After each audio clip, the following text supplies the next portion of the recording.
Straw beauty and kitchen টিপসে সবাইকে স্বাগত। আজ আমি আপনাদের দেখাবো প্রত্যন্ত গ্রামের এক অপরিচিত আনকমন রেসিপি সজনার পাতার বড়া।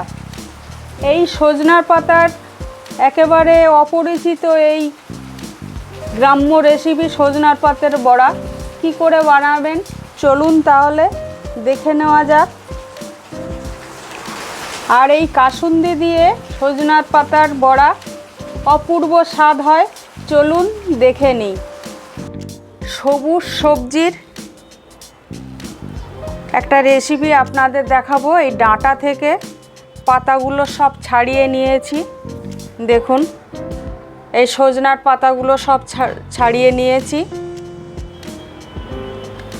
এবারে এই সজনার পাতাগুলো পরিষ্কার করে ধুয়ে এই মিক্সার গ্রাইন্ডারে দিয়ে পেস্ট করে নেব। আমি সজনার পাতাটা পেস্ট করে নিয়েছি। একটা বাটিতে ঢেলে দেব। সজনার পাতা, সজনার ডাঁটার এত উপকার আপনারা সবাই জানেন, কিন্তু এই সজনার পাতাটা এই রেসিপি আমরা অনেকে জানি না। তবুও আপনাদের সামনে আমি এই একেবারে লুপ্ত প্রায় রেসিপিটা তুলে ধরার চেষ্টা করছি। একবার বাড়িতে বানাবেন, করেই দেখবেন কেমন লাগে।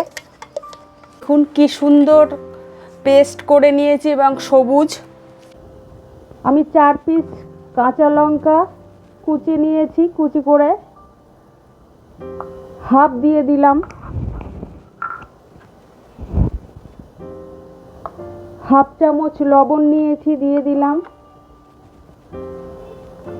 হাফ চামচ হলুদ নিয়েছি, দিয়ে দিলাম। হাফ চামচ জিরে গুঁড়ো দিয়ে দিলাম। 1/4 চামচ লঙ্কা গুঁড়ো দিয়ে দিলাম। একটা পেঁয়াজ কুচি নিয়েছি, দিয়ে দিলাম। 4 কোয়া রসুন থেঁতো করে নিয়েছি, দিয়ে দিলাম।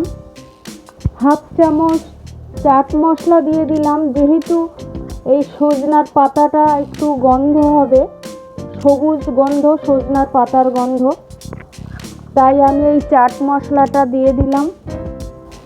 1 চিমটে গরম মশলা গুঁড়ো দিয়ে দিলাম, এতে স্বাদও ভালো হবে আর পাতার গন্ধটাও থাকবে না এই চাট মশলা আর এই গরম মশলার গুঁড়োটা। আমি যখন পাতাটা পেস্ট করেছি সামান্য একটু জল দিয়েছি পাতাটা পেস্ট করার মতো। 4 চামচ মতো জল দিয়েছিলাম, পাতাটা পেস্ট করে নিয়েছি। এবারে 1 বাটি বেসন নিয়েছি। বেসনটা কতটা লাগবে আপনাদের আমি বলছি।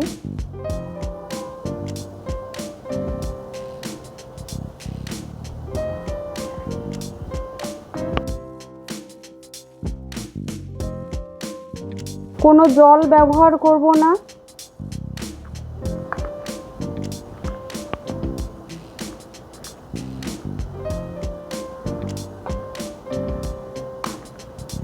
এক বাটি দিয়ে দিলাম আমি বেসন। দেখুন ছোট বাটির 1 বাটি বেসন নিয়েছি, এই বেসনটা সব দিয়ে দিলাম। বাড়িতে একবার বানিয়ে টেস্ট করে দেখবেন, ভালোই লাগে। কচি সবুজ সজনার পাতা এইভাবে বড়া করা। আমার মেখে নেওয়া হয়ে গেছে। পাতার বড়ার জন্যে পাতাটা মশলা দিয়ে ভালোভাবে মাখা হয়ে গেছে। কড়াইয়ে রিফাইন্ড অয়েল দিয়ে দিয়েছে পরিমাণ মতো। তেলটা গরম হয়ে গেছে। এবারে আমি বড়াগুলো দিয়ে দেব।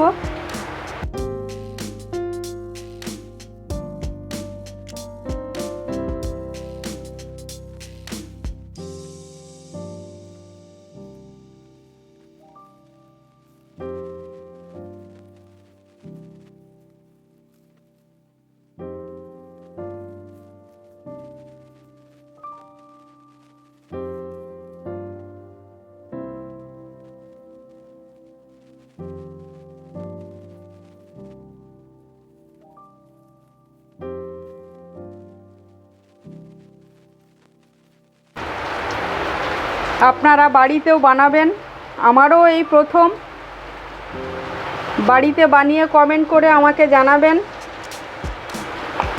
তবে খুবই উপকারী এবং সুস্বাদু সজনার পাতা। এর আগেও আমি ভেজে খেয়েছি, অপূর্ব এর স্বাদ হয়, উপকারও বটে। আর এই সজনা পাতার বড়াটা যদি আপনাদের ভালো লাগে একটা লাইক কমেন্ট করবেন, আমার চ্যানেলটা সাবস্ক্রাইব করবেন যারা নতুন আছেন।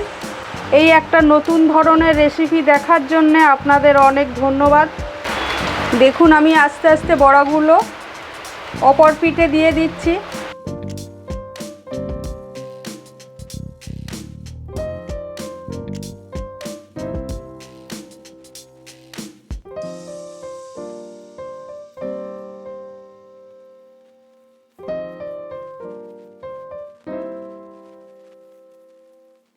প্রথম বড়াগুলো আমার হয়ে গেছে, তুলে নিচ্ছি।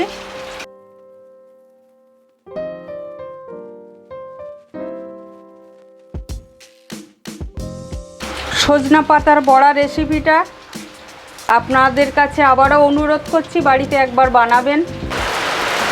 বাইরে প্রচণ্ড বৃষ্টি হচ্ছে।